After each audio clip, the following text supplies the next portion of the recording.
بسم اللہ الرحمن الرحیم۔ عطا نے خبر دی انہیں ابو صالح نے جو روغن، زیتون اور گھی بیچتے تھے۔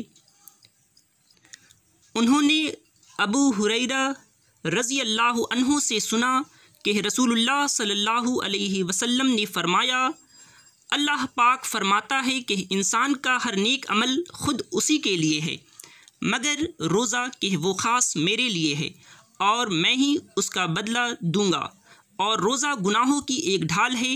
اگر کوئی روزے سے ہو تو اسے فحش گوئی نہ کرنی چاہیے اور نہ شور مچائے۔ اگر کوئی شخص اس کو گالی دے یا لڑنا چاہے تو اس کا جواب صرف یہ ہو کہ میں ایک روزہ دار آدمی ہوں۔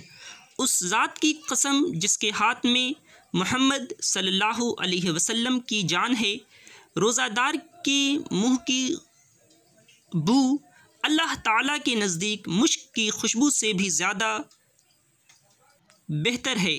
روزہ دار کو دو خوشیاں حاصل ہوگی، ایک تو جب وہ افطار کرتا ہے تو خوش ہوتا ہے، اور دوسری جب وہ اپنے رب سے ملاقات کرے گا تو اپنے روزے کا ثواب پا کر خوش ہوگا۔